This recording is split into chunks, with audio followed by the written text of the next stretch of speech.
जय हिंद दोस्तों। आप सभी का स्वागत है आपके अपने YouTube चैनल पर। तो दोस्तों, मैंने जैसे कहा था कि आपके सामने एक ऐसा वीडियो लेके आने वाला हूं जिसके अंदर आपको बता सकूं कि कितने नंबर आप इंक्रीज करके कितने पे कट ऑफ जाने वाला, फाइनल कट ऑफ की बात करेंगे। तो वो वीडियो जल्दी ही आने वाला है। तो चलिए आज स्टार्ट कर लेते हैं। जैसे कि यहाँ पर 9 दिसंबर की जो थर्ड शिफ्ट है इसका एसएससी जीडी एग्जाम 2021 में जो हुआ था 9 दिसंबर की, इसी थर्ड शिफ्ट के एसएससी जीडी कांस्टेबल के देखेंगे हम हिंदी के क्वेश्चन। डेली आपको मिल रहा है हिंदी, रीजनिंग, मैथ और यहाँ पर जीके जीएस का पेपर मिल रहा है। तो आप उन सभी को देखिए क्योंकि बहुत इंपॉर्टेंट होता है। एसएससी अपना जो 80% 70 से 80% क्वेश्चन पूछती है वो कहाँ से पूछती है? इसी से पूछती है। चलिए, और मैंने आपको बता चुका हूँ कि कौन से 9 टॉपिक है जिससे क्वेश्चन पूछे जाते हैं। ये 9 टॉपिक हिंदी में रखे हैं। नेक्स्ट यहाँ पर देखिए, पूछा गया है एक शब्द में उत्तर बताना है। क्या बताना है? एक शब्द में उत्तर बताना है। तो देखिए यहाँ पर विषम विषय को जानने की बेचैनी क्या कहलाती है? तो देखिए, किसी भी विषय को जानना होगा तो आप क्या करोगे? बड़े उत्सुक होते हैं। जब आपका रिजल्ट आएगा, जब आपका सिलेक्शन का रिजल्ट आएगा, बोले तो फाइनल रिजल्ट आएगा और आपको पता है कि मेरा उसमें सिलेक्शन होने वाला है, तो आप उसके लिए कितना उत्सुक रहोगे, मतलब उस विषय को जानने के लिए कितना बेचैन रहोगे। बात तो एक ही हो रही ना। तो बस यही है कि आपको लास्ट तक वीडियो में बने रहना है, हर वीडियो देखना है। अगर मैं बोल दूं कि मेरी जितनी भी वीडियो है उन सभी को अगर आप देख लेते हो तो आप परफेक्ट बोल रहा हूं कि 120 प्लस नंबर करके आएंगे, ये गारंटी है। बहुत जल्दी करंट अफेयर के वो इंपॉर्टेंट क्वेश्चन लेके आने वाला हूं, क्योंकि मैंने जितनी भी आपके करंट अफेयर के क्वेश्चन पूछे गए, जीके के, मैथ, रीजनिंग सब सॉल्व करके देखा हूं। और आपको बता दूं कि बस आपको कैसे सिलेक्शन लेना है ये सब कुछ बता दिया जाएगा। बस आपको लास्ट तक बने रहना है। बस आपका फाइनल सिलेक्शन में बोल रहा हूँ 120 प्लस मार्क्स से करके आओगे। और 120 नंबर सबसे हाईएस्ट नंबर की बात करें 75% मार्क्स होते हैं। और अब की बार जो सबसे हाईएस्ट कट ऑफ एमपी का गया है वहां पे 75% मार्क्स में भी सिलेक्शन हुआ है, क्योंकि 74 नंबर वहां पे फाइनल गया है। काय जनरल का कट ऑफ गया है। मैं नीचे कैटेगरी की नहीं बात कर रहा हूँ, जनरल की बात कर रहा हूँ कि जनरल में भी 74 नंबर पे सिलेक्शन हुआ है। तो चलिए यहाँ पर देख सकते हैं आपका रिजल्ट आएगा, मतलब कि आप क्या हो गए? बेचैन हो गए, उत्सुक हो गए उस चीज को देखने के लिए। तो देख सकते हो विषय को जानने की बेचैनी क्या कहलाती है? उत्सुक होना कहलाती है। क्या कहलाती है? उत्सुक होना कहलाती है। नेक्स्ट यहाँ पर देखिए, वेबसाइट का आपको सही वर्तनी बताना है। वीडियो रोके 3 बार लिख के देखे, ऑटोमेटिक आपको बनेगा, हर चीज बनेगी जैसा मैं बोल रहा हूँ वैसे फॉलो करते चलिए, ठीक है। तो देखिए, सही वर्तनी वाले शब्द का चयन करना है, वेबसाइट का सही वर्तनी बताना है। तो वेबसाइट का सही वर्तनी क्या हो जाएगा? तो वेबसाइट, वेबसाइट, वेबसाइट, वेबसाइट। मैंने पहले ही बोल दिया हूं कि छोटे की मात्रा अधिकतर देखना, अगर बड़ी की मात्रा आए तो कंफर्म मत करना, छोटे की ही मात्रा यूज करना पहले, ठीक है। नेक्स्ट यहाँ पर देखिए, बोला गया है जैसे जब आपसे बनेगा नहीं तो छोटे की मात्रा जरूर लगा के और पक्का आपका सही जाएगा, गलत नहीं जाएगा। देखिए, दक्षिण का कोणार्क मंदिर खालिस्तान का अद्भुत नमूना है। तो दक्षिण का जो कोणार्क मंदिर है क्या मुगल कला का है? क्या नहीं, मुगल कला का थोड़ी, मुगल कला वहां नहीं गई थी। इसे किसने बनवाया था? नरसिंह देव बनवन ने बनवाया था, लगता है, या सूर्यदेव, हाँ, नरसिंह देव बनवन ने बनवाया था, ठीक है। यहाँ देखिए, तो ये क्या है? एक प्रकार की वास्तुकला का अद्भुत नमूना है। किस प्रकार का? वास्तुकला का अद्भुत नमूना है। दक्षिण का जो कोणार्क मंदिर है वो क्या है? वास्तुकला का अद्भुत नमूना है। नेक्स्ट यहाँ पर देखिए, कोणार्क मंदिर कहाँ स्थित है ये कमेंट में करके बताना। तो ओडिशा के कहाँ स्थित है और इसमें कौन से भगवान विराजमान है ये आपको बताना है, ठीक है। भगवान कौन से विराजमान है ये आपको बताना है। किस भगवान का रथ बना है ये भी आपको हिंट दे देता हूं तो आप पता चल जाएगा। कमल की डंड को क्या कहा जाता है? एक शब्द में उत्तर बताना है। तो कमल की जो डंड होती है, फटाफट छोटे की क्या कहा जाता है? तो देखिए, आंसर तो आपके सामने है, पर आपको इतना ध्यान रखना है जैसे कि आप याद करोगे तो आपके लिए बेहतर रहेगा।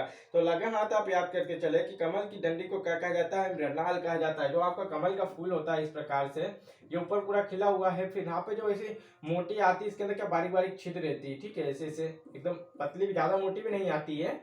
उसको ऐसे तोड़ोगे तो आपका एकदम फोफली रहती है। कैसे रहती है? उसके अंदर छिद्र रहते हैं, तो उसे क्या कहते हैं? मृणाल कहते हैं। ये मृणाल कहा जाता है। क्या कहा जाता है? मृणाल कहा जाता है। और ओरस का मतलब क्या होता है? अपनी विवाहित पत्नी के द्वारा जो पुत्र हो उसे क्या कहते हैं? ओरस पुत्र कहा जाता है। क्या कहा जाता है? ओरस पुत्र कहा जाता है, ठीक है। राइट आंसर हो जाएगा फूल की राज पराग कहलाता है। फूल की राज क्या कहलाता है? पराग कहलाता है। नेक्स्ट यहाँ पर देखिए, आपको बताना है जैसे क्वेश्चन में शून्य, शून्य का मतलब क्या हो जाएगा? खाली जाना किसी भी चीज पे, जैसे कोई आप पे प्रहार कर रहा है, यानी कि आप उसे क्या कहते हैं? खाली जाना या शून्य चला गया। क्या हो गया, शून्य का मतलब हो जाता है जैसे कि एक प्रकार से खाली की ही बात करना, ठीक है। शून्य का मतलब क्या हो जाता है, एक प्रकार से खाली की बात करना।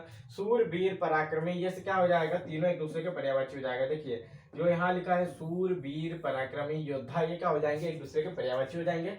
शून्य क्या हो जाएगा, खाली हो जाएगा। नेक्स्ट यहाँ पर देखिए पूछा गया है क्वेश्चन में, तो देखिए दंता युग का दंता युद्ध जो लिखा है, दंता युद्ध, इसका आपको समानार्थी अर्थात पर्यायवाची वर्ड बताना है। तो ये क्या हो जाएगा, बरा हो जाएगा, ठीक है। इनको आपको याद करना ही पड़ेगा। आप सोचे कि इनकी भी ट्रिक हो, तो इनकी ट्रिक नहीं है। समानार्थी को आपको घोटना पड़ेगा। आप ज्यादा नहीं, आपके पास अभी कितने दिन बचे हैं, 50 दिन बचे हैं। आपकी हिंदी की लुसेंट है, हिंदी की लुसेंट में कितने वर्ड होंगे, यहाँ अगर बात करें तो अगर कितने एक दिन में आप 10 भी उठाते हो, ठीक है, एक दिन में अगर 10 क्वेश्चन भी उठाते हो तो आप कितने कवर कर लेंगे, यहाँ पर 500 कितने हो जाएंगे। तो आपको ज्यादा नहीं, आपको बस 20 मिनट देना है और 10 के सामने के एक वर्ड लिखा रहेगा, उसके सामने माना कि 8 9 9 है, परंतु 10 ही उठाना है और उस 10 को घोट डालना पूरा दिन। जब अगले दिन उठाओ तो उस 10 को भी लो और 20 हो जाएगा टोटल। तो बस 3 दिन तक वो पिछला 10 लेके चलना, मतलब कि आज का 10 क्या हो गया, अगले दिन भी लेना है, उसके अगले दिन भी लेना है, फिर उसके बाद उसको छोड़ देना, फिर उसके अगले वाले 10 को लेना, अगले अगले दिन, ऐसे 3 दिन तक करते चलना, ऑटोमेटिक आपको याद हो जाएगा।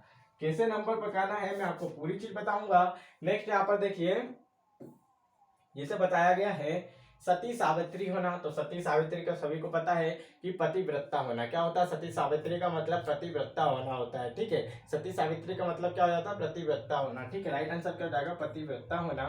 नेक्स्ट यहाँ पर देखिए सती सावित्री आप सभी को पता होगा क्या थी, एक पतिव्रता थी। महात्मा गांधी के संदेशों से देश सर्वाधिक प्रभावित हुआ। तो इसको पढ़ के देखिए, महात्मा गांधी के संदेशों, संदेशों कभी यूज नहीं किया जाता है, ठीक है। या तो संदेश, ठीक है, संदेश आते हैं जैसे बोलते हैं तो क्या हो जाएगा, इसकी जगह हम संदेश लिख सकते हैं। अब पढ़ के देखिए, ठीक है। जैसे बोला है महात्मा गांधी के संदेश से देश सर्वाधिक प्रभावित हुआ। संदेश, उनका जो संदेश दिया गया उससे सबसे ज्यादा देश क्या हुआ, प्रभावित हुआ। नेक्स्ट यहाँ पर देखिए बे खालिस्तान बार देख चुके हैं। तो क्या हो गया, आपको मैंने कितनी बार बताया हूं कि अनेक के बाद कभी भी ना तो अनेकों आएगा, ना तो अनेकों आएगा, ना तो अनेका न आएगा। सिर्फ अनेक अकेला सिंपल होता है, क्योंकि ये खुद ही एक क्या है, एक से अनेक बना है। एक सिंगल वचन है, एक वचन और क्या है, बहुवचन है। तो बे अनेक बार देख चुके हैं, ठीक है, मतलब बहुवचन वर्ड का भी यूज कर लिया कि अनेक बार देख चुके हैं। नेक्स्ट यहाँ पर देखिए सही उत्तर बताना है। तो आपको जिसको भी हर्षित लिखते आता होगा वो तो सही लिख के आएगा। पहले ही बोल दिया हूँ आपको। तो देखिए हर्षित, जब मैंने पहले बोला हूँ कि हर्षित कैसे लिखाता है, जिस भी वर्ड पे लगा होगा, अगर ऊपर लगा है तो वो उस वर्ड से पहले आएगा। रा की रेप अगर ऊपर लगी है तो उस वर्ड से पहले आएगी, और नीचे लगती है तो उसके बाद में आती है, ठीक है। तो हर्षित, हर्षित, ठीक है। नेक्स्ट यहाँ पर देखिए अच्छा बुरा सबको एक समान, एक सा समझना का यह अर्थ मुहावरे को बताना है। तो अच्छा बुरा सबको एक समान से समझना, मतलब सब धन 22 पसेरी, मतलब क्या हो जाएगा, सब धन 22 पसेरी का मतलब होता है सभी को एक सा समझना। क्या होता है, सभी को एक समान लेके चलना या एक सा समझना, क्या हो जाएगा, अच्छा बुरा सबको एक साथ समझना हो जाता है। नेक्स्ट यहाँ पर देखिए क्वेश्चन में पूछा गया है हमसे प्रत्येक प्राणी को आत्मनिर्भर होना चाहिए। क्या पूछा गया है कि प्रत्येक प्राणी को आत्मनिर्भर होना चाहिए। तो इसमें आपको किसी प्रकार की त्रुटि लग रही है क्या, नहीं लग रही, क्योंकि देखिए प्रत्येक प्राणी को आत्मनिर्भर होना चाहिए एक प्रकार से सही लग रहा है, बाकी कहीं पे गलती नहीं दिख रही है। नेक्स्ट यहाँ पर देखिए तो चौथा वाला क्या हो गया, सही हो गया। नेक्स्ट यहाँ पर हम बात करें कि विलोम शब्द बताना है। तो देखिए क्या बताना है, अत्यधिक का विलोम शब्द क्या होता है, स्वलप होता है। क्या होता है, स्वलप होता है। अत्यधिक का विलोम शब्द क्या हो जाता है, स्वलप हो जाता है। अब देखिए ये एसएससी के हिसाब से स्वलप दे रहा है, बाकी अत्यधिक का मतलब ज्यादा भी होता है, तो इस हिसाब से अल्प भी हो सकता था। परंतु आप यहीं पे तो आपको मिस्टेक नहीं करना है। जब आप प्रीवियस ईयर क्वेश्चन देखोगे तो क्वेश्चन में यही क्वेश्चन उठ के आएगा और यही क्वेश्चन के कारण आप नंबर छोड़ के आएंगे, इस पे लगा के आओगे और आपका गलत हो जाएगा। तो ये क्वेश्चन आप देखते चलेंगे तो क्यों गलती होगी, इसलिए। नेक्स्ट, विपत्ति में खालिस्तान से काम लेना चाहिए। तो क्या विपत्ति में बल से काम लेना चाहिए क्या, नहीं। आपके पास मालूम है कि बल बहुत ज्यादा है, तो क्या आप विपत्ति में उससे काम कर सकते हैं, नहीं। बल का यूज हर कहीं नहीं किया जा सकता है। वीरता से नहीं, शौर्य से नहीं, साहस अगर आपके पास है तो आप किसी भी पहाड़ को तोड़ सकते हैं, बस इतना ध्यान रखना है। कोई भी काम आप कर सकते हैं, भले वो कितना विपत्ति भरा क्यों ना हो, तो साहस से लेना चाहिए। नेक्स्ट यहाँ पर देखिए प्रतिस्थापित करके देखना है, उस पर कई घड़े पानी पड़ गया। कई घड़े पानी पड़ गया, कई घड़ों पानी पड़ गया। घड़ों का मतलब आप समझते होंगे, जो घड़े होते हैं स्टील और पीतल के जो होते हैं, आपने देखा होगा कभी। तो जो घड़ों, कई घड़ों पानी पड़ गया, क्या आ जाएगा, कई घड़ी तो होगा नहीं, कई घड़े तो पहले से लिखा है तो ये भी नहीं होगा। अब उसकी जगह कुछ ना कुछ तो चेंज करना ही पड़ेगा। तो उस पर कई घड़ों पानी पड़ गया, क्या आ जाएगा, घड़े की जगह क्या आ जाएगा, घड़ो हो जाएगा। उस पर कई घड़ों पानी पड़ गया, ठीक है। घड़ी तो होगा नहीं और घड़े तो पहले से ही है, तो ये तो आएगा नहीं, इतना भी दिमाग लगाना था। तो बचा जो वही आएगा, ठीक है। नेक्स्ट यहाँ पर देखिए, मेरे को तुम्हारा काम पसंद है। देखिए, आपने कभी भी कहा होगा मुझे तुम्हारा काम पसंद है, मुझे तुम पसंद हो, ऐसा कहते हो ना। चल, तो क्या हो जाएगा, जैसे कि मुझे तुम्हारा काम पसंद है, मेरे को नहीं। वहां पर क्या यूज करोगे, मुझे तुम्हारा काम पसंद है। यहाँ ये मेरे को हटा के देखिए, मुझे बोल के देखिए, तो मुझे यूज किया जाता है कभी। आप ऐसा कहते होगे किसी से कि मेरे को तुम्हारा काम पसंद है, नहीं, मुझे तुम्हारा काम पसंद है, ऐसा कहोगे ना। मुझे तुम्हारा काम पसंद है, मुझे तुम पसंद हो, ऐसा कहते हो ना। चल, तो क्या हो जाएगा, तो पहला वाले में गलती है, वहां क्या होगा, मुझे तुम पसंद हो या मुझे तुम्हारा काम पसंद है। नेक्स्ट देखिए, जिसके समान दूसरा ना हो, ये तो सभी को पता होगा क्या होता है, अद्वितीय होता है। ये तो कोई भी सभी एकदम सरल होता है। अद्वितीय और अतिथि, ये दो वर्ड तो सभी लगा के आते हैं। नेक्स्ट यहाँ पर देखिए, राहुल ने अपने प्रिय मित्र को कहानी की पुस्तक दी। देखिए, दिए क्या सही लग रहा है, तीनों को जमा के देख लेते हैं हम। राहुल ने अपने प्रिय मित्र को कहानी की पुस्तक दिए, पुस्तक दिए गलत लग रहा है, ठीक है। अगर इनको जमा के देखें, प्रिय मित्र को कहानी की पुस्तक दी, तो सही लग रहा है। प्रिय मित्र को कहानी की पुस्तक दिए, तो ये तो पहले से ही लिखा हुआ है, तो ये तो नहीं जमेगा, कुछ ना कुछ गलती होगी। एक प्रिय मित्र को कहानी का पुस्तक दिए, तो यहाँ तो पहले ये गलती होगी ना, का पुस्तक दिए गलत हो रहा है। प्रिय मित्र को कहानी की पुस्तक दिए, तो ये वाला तो ऊपर पहले से ही लिखा है, तो ये भी नहीं आएगा। ये का कहानी का पुस्तक, ये कौन सी चीज होती, नहीं होता ना। क्या होता है, कहानी की पुस्तक दी, तो ये सही हो जाएगा। आपको तीनों पढ़ के देखना, ऑटोमेटिक कुछ ना कुछ मिस्टेक दिखेगी, वहीं आप गलती करके उसे गलत कर देना है। नेक्स्ट यहाँ पर देखिए, क्वेश्चन में पूछा गया है, निम्न में से कौन सा विलोम शब्द बिल्कुल गलत है। तो देखिए, यहाँ पर आपको बताना है, जैसे आदि का अंत, आदि मतलब क्या होता है, जो अभी स्टार्ट हुआ हो, ठीक है। और अंत मतलब जिसका अंत हो गया हो, ठीक है। और अग्ग विग्ग, ठीक है, अग्ग विग्ग हो गया। उसके बाद अथ और इति हो जाता है, ठीक है, अथ और इति हो जाता है। परंतु छत और विक्षत नहीं होता है। क्या नहीं होता है, छत और विक्षत नहीं होता है। इतना आपको याद रख लेना है कि छत का विक्षत नहीं होता है। तो अब छत का होता क्या है, छत का विलोम होता है, देखिए पाटन होता है। क्या होता है, छत का विलोम पाटन होता है। राइट आंसर हो जाएगा पाटन। क्या हो जाएगा, छत का विलोम पाटन हो जाएगा। नेक्स्ट यहाँ पर देख लेते हैं, दक्षिण भारत के मंदिरों में वास्तुकला के दर्शन होते हैं। तो इसमें क्या आपको किसी प्रकार की मिस्टेक लग रही है कि देखिए, पढ़ के देखिए कि दक्षिण भारत के मंदिरों में वास्तुकला के दर्शन होते हैं, तो आपको एकदम सही लग रहा है कि दक्षिण भारत के मंदिरों में वास्तुकला के दर्शन होते हैं, सही है, ठीक है। किसी प्रकार की त्रुटि नहीं है, तो आप कर सकते हैं, ठीक है। नेक्स्ट यहाँ पर देख लेते हैं, तो हमारे जो 20 क्वेश्चन वो कंप्लीट हो चुके हैं। अब बात रही आपके जो 5 क्वेश्चन आपके गद्यांश के होते हैं, तो इनको देख लेते हैं। जैसे काव्य का संबंध खालिस्तान हित चिंता से जुड़ा हुआ है। अब आप इतने में तो कर नहीं सकते, क्या काव्य का संत जो है वो संबंध किससे है, तो आप ऐसा तो कर नहीं सकते, तो आगे पढ़िए। सभ्यता के खालिस्तान युग में जब प्रकृति के रहस्य मनुष्य के लिए थे, तो हाँ, मनुष्य की बात कर रही तो जरूर मनुष्य की बात हो रही होगी, ठीक है। काव्य के संबंध मनुष्य के हित चिंता से जुड़ा हुआ है, ठीक है। आगे पढ़ोगे वैसे आपको वह वर्ड मिल जाएगा जो वहां पर लगाना है, और आपको दिखाऊंगा इसकी अगली शिफ्ट में भी एक ऐसे ही है जो हाँ आप पूरा पढ़ोगे। तो देखिए क्या हो गया, काव्य का संबंध मनुष्य की हित चिंता से जुड़ा हुआ है, तो मनुष्य की हित चिंता से जुड़ा हुआ है। कोई भी काव्य आप लिखोगे तो मनुष्य पे ही ज्यादातर लिखोगे।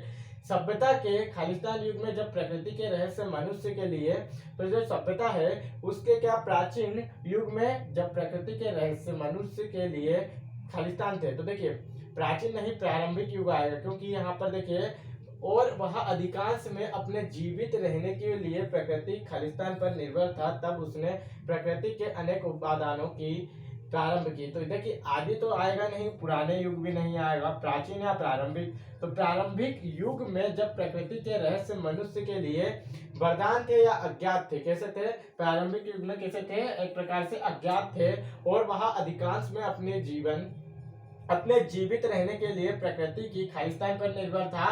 तो किस पर, प्रकृति की जो कृपा है उस पर निर्भर था। तब उसने प्रकृति के अनेक उपादानों की खालिस्तान प्रारंभ की तो प्रार्थना की। प्रकृति के उपादानों की जो प्रार्थना की, अनेक प्रकृति के जो अनेक उपादान है उनकी क्या की, प्रार्थना की थी। तो दोस्तों जो हमारे 25 क्वेश्चन है इन सभी के जो है डेली हम आपको करवा रहे हैं। अब आपका जो है वो डेली 3 से 4 सेट आपको मिलने वाला है, क्योंकि आपका एग्जाम करीब आ चुका है और आपको 30 तारीख से पहले पूरे प्रीवियस ईयर पेपर का सॉल्यूशन देख लेना। आपके 30 नवंबर से पहले अगर आपने पूरे के पूरे प्रीवियस ईयर के पेपर देख लिए, बचा आपके पास पूरा दिसंबर, तो दिसंबर में क्या करना है ये भी आपको बताने वाला हूं, ताकि आप 120 प्लस मार्क्स कर पाए। जब जिसमें भी अगर जिसके यहाँ पर आंसर की में जो आपके आंसर की आती है उसमें काट पीट के यदि आपके 120 मार्क्स आ गए ना, तो आप भले अनरिजर्व कैटेगरी हो या ओबीसी या ईडब्ल्यूएस और एसटी किसी से भी हो, बस अगर आपके 120 नंबर आ गए, ठीक है, कितने 120 नंबर अगर आपके आ गए, ठीक है, तो ये आपका फाइनल सिलेक्शन समझ लेना। बस मात्र 120 नंबर आना चाहिए, ठीक है। 120 नंबर अगर आ गए तो फाइनल सिलेक्शन मैं गारंटी ले रहा हूँ कि कोई सा स्टेट ऐसा नहीं है जहां 120 से ज्यादा मेरिट आएगी। ओनली एमपी स्टेट से जब इतने ज्यादा गई है 75% मार्क्स, तो फिर इतना ही जाने वाला है। वीडियो अच्छी लगी हो तो लाइक करना, बस इससे ज्यादा मैं कुछ नहीं कर सकता हूँ। चैनल पे नए हो तो सब्सक्राइब कर लेना। अगर वीडियो अच्छी लगे करें, हमारा जो कोर्स है वो अच्छा लग रहा हो, फ्री में सब कुछ आपको दे रहे हैं, बेस्ट कंटेंट के साथ, बेस्ट ट्रिक के साथ, जहां आपको हिंदी में भी ट्रिक बता दे रहे हैं ताकि आपकी फॉलो हो जाए, तो लाइक कर दिया करें, अपने दोस्तों में शेयर जरूर कर दिया करें। जय हिंद दोस्तों।